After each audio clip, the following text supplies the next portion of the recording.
2001 September 11 New York. 2 വിമാനങ്ങൾ, 2 ഗോപുരങ്ങൾ, ഏകദേശം 3000 മനുഷ്യർ. ലോകം ഒരു നിമിഷം കൊണ്ട് മാറി. ആ ആക്രമണം നടത്തിയത് അൽ ഖൈദ ആയിരുന്നു. Osama bin Laden. 19 വിമാന റാഞ്ചികൾ, അതിൽ 15 പേർ സൗദി പൗരന്മാർ. ഒരാൾ പോലും ഇറാഖിയായിരുന്നില്ല. പക്ഷേ ആ ആക്രമണം കഴിഞ്ഞ ദിവസങ്ങൾക്കുള്ളിൽ വാഷിംഗ്ടണിലെ ചില മുറികളിൽ ഒരു പേര് ഉയർന്നു വന്നു: സദ്ദാം ഹുസൈൻ.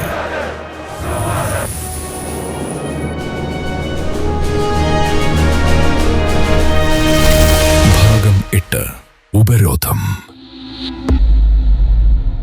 പക്ഷേ ആദ്യം അമേരിക്ക പോയത് ഇറാഖിലേക്കായിരുന്നില്ല. ഒക്ടോബർ 2001 അഫ്ഗാനിസ്ഥാൻ. താലിബാൻ ഭരണകൂടം ബിൻ ലാദനെ കൈമാറാൻ വിസമ്മതിച്ചു. അമേരിക്കയും സഖ്യകക്ഷികളും ആക്രമണം തുടങ്ങി.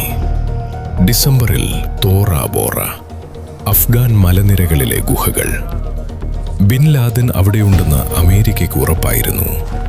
ബോംബുകൾ വീണു ആഴ്ചകളോളം. പക്ഷെ അയാൾ രക്ഷപ്പെട്ടു. പാകിസ്ഥാൻ അതിർത്തി കടന്ന് അയാൾ അപ്രത്യക്ഷനായി. ലോകത്തിലെ ഏറ്റവും വലിയ സൈന്യം, ഏറ്റവും വലിയ തിരച്ചിൽ. ഒരാളെ കണ്ടെത്താൻ കഴിഞ്ഞില്ല. ആ പരാജയം അമേരിക്കയ്ക്കൊരു വിജയം വേണമെന്ന അവസ്ഥയുണ്ടാക്കി. കാണാൻ കഴിയുന്ന ഒരു ശത്രു, കൈയെത്തിപ്പിടിക്കാവുന്ന ഒരു രാജ്യം. ഇതിനിടയിൽ ഇറാഖിൽ എന്ത് സംഭവിക്കുകയായിരുന്നു? 1990-ൽ കുവൈറ്റ് ആക്രമണത്തിന് ശേഷം ഐക്യരാഷ്ട്രസഭ ഇറാഖിനുമേൽ ഉപരോധം ഏർപ്പെടുത്തി. അത് 10 വർഷത്തിലധികം നീണ്ടു. എണ്ണ വിൽക്കാൻ കഴിയില്ല, മരുന്ന് ഇറക്കുമതി ചെയ്യാൻ പരിമിതികൾ, യന്ത്രഭാഗങ്ങൾക്ക് വിലക്ക്. ഒരു ബാഗ്ദാദ് ആശുപത്രി സങ്കല്പിക്കുക. 1997. ഒരു ഡോക്ടർ ഒരു കുഞ്ഞിൻ്റെ അടുത്ത് നിൽക്കുന്നു. ആ കുഞ്ഞിന് ന്യൂമോണിയയാണ്. ചികിത്സ ലളിതമാണ്: ഒരു ആൻറ്റിബയോട്ടിക്. ആ ആൻറ്റിബയോട്ടിക് ആ ആശുപത്രിയിലില്ല. ഇൻകുബേറ്ററുണ്ട്, പക്ഷെ അതിൻ്റെ ഒരു ഭാഗം കേടായി. ആ ഭാഗം ഇറക്കുമതി ചെയ്യാൻ അനുമതിയില്ല. കാരണം അതേ ഭാഗം ആയുധ നിർമ്മാണത്തിനും ഉപയോഗിക്കാമെന്ന് ആരോ എഴുതി വച്ചിരുന്നു. ആ ഡോക്ടർക്ക് ഒന്നും ചെയ്യാനില്ലായിരുന്നു. ഇതൊരു കഥയല്ല. ഇത് 10 വർഷം ഇറാഖിലെ ആശുപത്രികളിൽ ദിവസവും നടന്നതാണ്. എത്ര കുട്ടികൾ മരിച്ചു എന്നത് ഇന്നും തർക്കവിഷയമാണ്. 5 ലക്ഷം എന്ന കണക്ക് ലോകമെമ്പാടും പ്രചരിച്ചു. ആ സംഖ്യ ഒരു ആയുധമായി മാറി. ഉപരോധത്തെ എതിർത്തവർ അതുപയോഗിച്ചു. പിന്നീടുള്ള പഠനങ്ങൾ ആ കണക്ക് വളരെ പെരുപ്പിച്ചതായിരുന്നു എന്ന് കണ്ടെത്തി. ചില പഠനങ്ങൾ പറയുന്നത് സദ്ദാമിന്റെ ഭരണകൂടം തന്നെ ആ സംഖ്യകൾ കൃത്രിമമായി ഉണ്ടാക്കിയതാണെന്നാണ്. പക്ഷെ ഒരു കാര്യം ആരും നിഷേധിക്കുന്നില്ല: ഒരു ജനത ദരിദ്രമായി. ഒരു തലമുറ വളർന്നത് ഒന്നുമില്ലായ്മയിലാണ്. അതേസമയം സദ്ദാം കൊട്ടാരങ്ങൾ പണിതു, ഡസൻ കണക്കിന്, മാർബിളും സ്വർണവുമായി, കൃത്രിമ തടാകങ്ങളോടെ. ഉപരോധം ബാധിച്ചത് ജനങ്ങളെയായിരുന്നു, ഭരണകൂടത്തെ ആയിരുന്നില്ല. 1996-ൽ ഐക്യരാഷ്ട്രസഭ ഒരു പദ്ധതി തുടങ്ങി: എണ്ണയ്ക്ക് പകരം ഭക്ഷണം. ഇറാഖിന് നിശ്ചിത അളവ് എണ്ണ വിൽക്കാം, ആ പണം കൊണ്ട് ഭക്ഷണവും മരുന്നും വാങ്ങാം.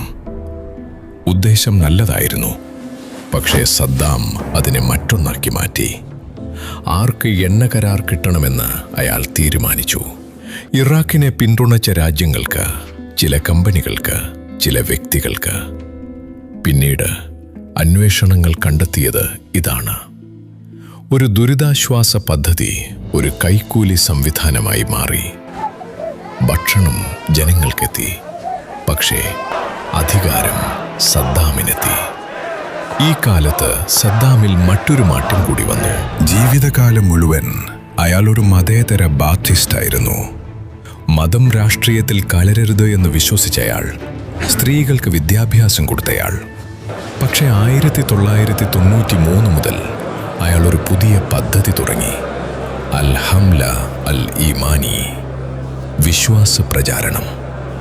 പള്ളികൾ പണിതു, മദ്യം നിരോധിച്ചു, ഖുർആൻ പഠനം സ്കൂളുകളിൽ നിർബന്ധമാക്കി. ബാഗ്ദാദിൽ ഒരു കൂട്ടൻ പള്ളി പണിയാൻ തുടങ്ങി. പറയപ്പെടുന്നത് സ്വന്തം രക്തം കൊണ്ട് എഴുതിയ ഒരു ഖുർആൻ അയാൾ എഴുതിച്ചു എന്നാണ്. എന്തിന്? കാരണം ഉപരോധത്തിൽ തകർന്ന ഒരു ജനതയ്ക്ക് ബാത്ത് പാർട്ടി ഇനിയൊന്നും നൽകാനില്ലായിരുന്നു. ജോലിയില്ല, ഭക്ഷണമില്ല, ഭാവിയില്ല. മതം ഒരു അവസാന ആയുധമായിരുന്നു. പക്ഷേ ആ പദ്ധതി ഇറാഖിൽ വിതച്ചത് പിന്നീട് മറ്റുള്ളവർ കൊയ്യും. ഈ വർഷങ്ങളിൽ സദ്ദാമിന് ചുറ്റുമുള്ളവർ എവിടെയായിരുന്നു? അലി ഹസൻ അൽ മജീദ്, കെമിക്കൽ അലി, തെക്കൻ ഇറാഖിന്റെ ഭരണാധികാരി. 1991 ഷിയ പ്രക്ഷോഭം ചോരയിൽ മുക്കിക്കൊന്നത് അയാളായിരുന്നു. ബർസാൻ അൽ തിക്രതി, സദ്ദാമിന്റെ അർദ്ധ സഹോദരൻ, ജനീവയിൽ ഐക്യരാഷ്ട്രസഭയിലെ ഇറാഖിന്റെ പ്രതിനിധി. ഉപരോധത്തിനെതിരെ വാദിക്കുക എന്നതായിരുന്നു അയാളുടെ ജോലി. താരിഖ് അസീസ്, വിദേശകാര്യമന്ത്രി, ഒരു ക്രിസ്ത്യാനി. ലോകത്തിനു മുന്നിൽ ഇറാഖിന്റെ മുഖം, കണ്ണടയും ചുരുട്ടും, ഇംഗ്ലീഷ് നന്നായി സംസാരിക്കുന്നയാൾ. ഈ പേരുകൾ ഓർത്തുവെക്കണം. 10 വർഷത്തിന് ശേഷം ഇവരെല്ലാം ഒരേ കോടതി മുറിയിൽ ഒരുമിച്ചിരിക്കും. 1998 ഡിസംബർ. ആയുധ പരിശോധകർക്ക് ഇറാഖ് സഹകരണം നിർത്തി. ഐക്യരാഷ്ട്രസഭയുടെ സ്പെഷ്യൽ കമ്മീഷൻ സംഘം രാജ്യം വിട്ടു. ഉടനെ അമേരിക്കയും ബ്രിട്ടനും ഓപ്പറേഷൻ ഡെസേർട്ട് ഫോക്സ് തുടങ്ങി. 4 രാത്രി തുടർച്ചയായ ബോംബിംഗ്. പക്ഷെ അതിനുശേഷം പരിശോധകർ തിരിച്ചു വന്നില്ല. 4 വർഷത്തേക്ക് ഇറാഖിനുള്ളിൽ എന്താണ് നടക്കുന്നത് എന്ന് ലോകത്തിനറിയില്ലായിരുന്നു. ആ അന്ധത പിന്നീട് ഒരു യുദ്ധത്തിന്റെ കാരണമായി മാറും. 2002 ജനുവരി 29 American president George W Bush കോൺഗ്രസിനെ അഭിസംബോധന ചെയ്തു. അയാൾ 3 രാജ്യങ്ങളുടെ പേര് പറഞ്ഞു: ഇറാൻ, ഉത്തര കൊറിയ, ഇറാഖ്. അയാൾ അതിനെ വിളിച്ചത് തിന്മയുടെ അച്ചുതണ്ട് എന്നാണ്. ആ പ്രസംഗത്തോടെ ഒരു കാര്യം വ്യക്തമായി: അമേരിക്ക ഇറാഖിലേക്ക് പോകുകയാണ്. ചോദ്യം എപ്പോൾ എന്ന് മാത്രമായിരുന്നു. പക്ഷെ ഒരു യുദ്ധത്തിന് ഒരു കാരണം വേണം. ആ കാരണം ഇതായിരുന്നു: ഇറാഖിന്റെ കയ്യിൽ കൂട്ടനശീകരണ ആയുധങ്ങളുണ്ട്. ആ അവകാശവാദത്തിന് പിന്നിൽ എന്തായിരുന്നു? ഒരു ജർമ്മൻ ചാരസംഘടനയുടെ കയ്യിൽ ഒരു ഇറാഖി വിവരദായകനുണ്ടായിരുന്നു. കോഡ് നാമം കർവ് ബോൾ. അയാൾ പറഞ്ഞു, ഇറാഖിന് ചലിക്കുന്ന ജൈവായുധ ലബോറട്ടറികളുണ്ട്. ജർമ്മൻകാർ അമേരിക്കയോട് പറഞ്ഞു, ഈ മനുഷ്യൻ വിശ്വസനീയനല്ല, അയാൾ കള്ളം പറയുകയാണ്. ആ മുന്നറിയിപ്പ് അവഗണിക്കപ്പെട്ടു. പിന്നെ ഒരു രേഖ. ഇറാഖ് ആഫ്രിക്കയിലെ നൈജീരിയയിൽ നിന്ന് യുറേനിയം വാങ്ങാൻ ശ്രമിച്ചു എന്ന്. ആ രേഖ വ്യാജമായിരുന്നു.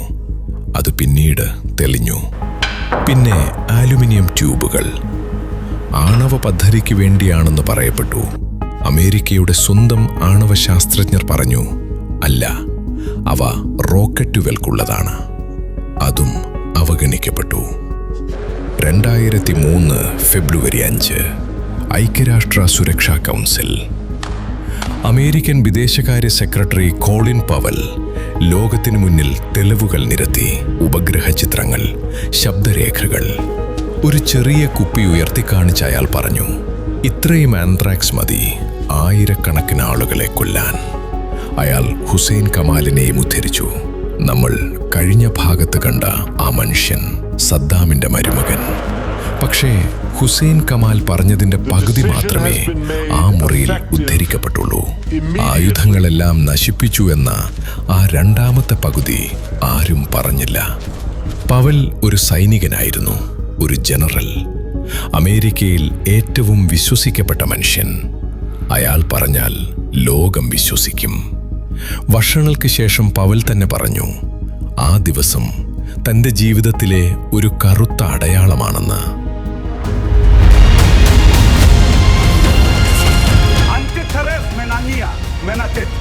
أنا رئيس صراحة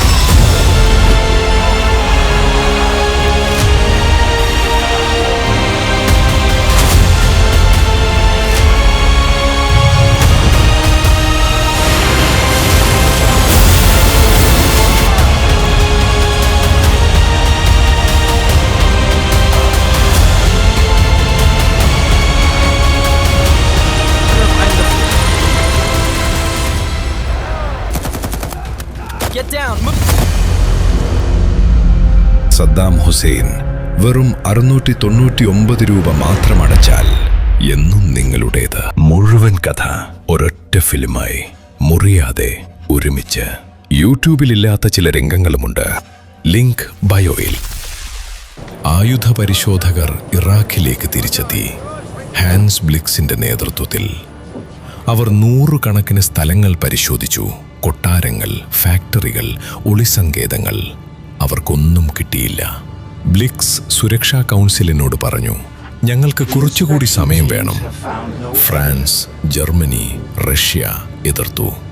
2003 ഫെബ്രുവരി 15 ലോകമെമ്പാടും 1 കോടിയിലധികം ആളുകൾ യുദ്ധത്തിനെതിരെ തെരുവിലിറങ്ങി.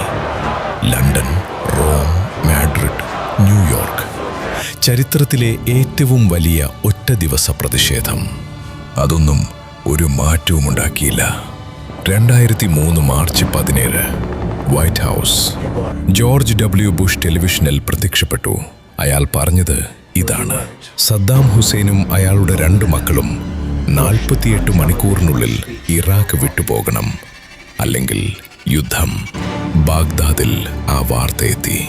സദ്ദാം ഹുസൈൻ അന്ന് രാത്രി ഒരു തീരുമാനമെടുത്തു. അയാൾ പോയില്ല. 2003 മാർച്ച് 20 പുലർച്ചെ 5:34 ബാഗ്ദാദിന്റെ ആകാശം കീറിമുറിഞ്ഞു. ക്രൂസ് മിസൈലുകൾ, ബോംബർ വിമാനങ്ങൾ. അമേരിക്ക അതിനെ വിളിച്ചത് ഷോക്ക് ആൻഡ് ഓ എന്നാണ്. ഞെട്ടലും വിസ്മയവും. ഉദ്ദേശം ലളിതമായിരുന്നു: ഒരു രാജ്യത്തിന്റെ പോരാടാനുള്ള ഇച്ഛാശക്തി ആദ്യ ദിവസങ്ങളിൽ തന്നെ തകർക്കുക. ബാഗ്ദാദിലെ ജനങ്ങൾ അന്ന് രാത്രി കണ്ടത് ആകാശം മുഴുവൻ ഓറഞ്ച് നിറമായി മാറുന്നതാണ്. പക്ഷേ ഇറാഖി ടെലിവിഷനിൽ മറ്റൊരു കഥയായിരുന്നു. വാർത്താവിതരണ മന്ത്രി മുഹമ്മദ് സയ്യിദ് അൽ സഹാഫ്. ലോകം അയാളെ വിളിച്ചത് കോമിക്കൽ അലി എന്നാണ്. ദിവസവും അയാൾ ക്യാമറയ്ക്ക് മുന്നിൽ വന്നു. അമേരിക്കക്കാർ ബാഗ്ദാദിന്റെ അടുത്തെങ്ങുമില്ല എന്ന് പറഞ്ഞു. ഒരു ദിവസം അയാൾ അത് പറയുമ്പോൾ അയാളുടെ പിന്നിൽ അമേരിക്കൻ ടാങ്കുകൾ കാണാമായിരുന്നു. ലോകം ചിരിച്ചു. പക്ഷേ ഇറാഖിനുള്ളിൽ അത് ചിരിയായിരുന്നില്ല. ടെലിവിഷൻ മാത്രമായിരുന്നു പലർക്കും വാർത്ത. ഒരു ഭരണകൂടം അതിൻ്റെ അവസാന ദിവസങ്ങളിൽ സ്വന്തം ജനതയോട് പറഞ്ഞ അവസാന കള്ളം അതായിരുന്നു. ഏപ്രിൽ ആദ്യവാരം അമേരിക്കൻ ടാങ്കുകൾ ബാഗ്ദാദിന്റെ പ്രാന്തപ്രദേശങ്ങളിലെത്തി. റിപ്പബ്ലിക്കൻ ഗാർഡ് ചിതറി. ചിലർ പോരാടി. പലരും യൂണിഫോം ഊരിയെറിഞ്ഞ് വീട്ടിലേക്ക് നടന്നു. 20 വർഷം ഒരു രാജ്യത്തെ ഭയപ്പെടുത്തിയ ഒരു സൈന്യം ദിവസങ്ങൾ കൊണ്ട് ഇല്ലാതായി. ഏപ്രിൽ 9 ബാഗ്ദാദ് വീണു. പക്ഷെ ആ ദിവസം അമേരിക്കക്കാർ ഒരു കാര്യം ശ്രദ്ധിച്ചു. കൊട്ടാരങ്ങൾ ഒഴിഞ്ഞു കിടക്കുന്നു. ഓഫീസുകൾ ശൂന്യം. സദ്ദാം ഹുസൈൻ അവിടെയില്ല. ഉദയ് ഇല്ല. ഹുസൈ ഇല്ല. 3 പേരും അപ്രത്യക്ഷരായിരുന്നു. ഒരു രാജ്യം പിടിച്ചെടുത്തു. പക്ഷേ അതിൻ്റെ ഭരണാധികാരി എവിടെയാണെന്ന് ആർക്കും അറിയില്ലായിരുന്നു. ഭാഗം 9 മൊസൂൾ. ഈ വ്യാഴാഴ്ച രാത്രി 7:30. സബ്സ്ക്രൈബ് ചെയ്യൂ. റിഷ് സ്റ്റോറീസ്.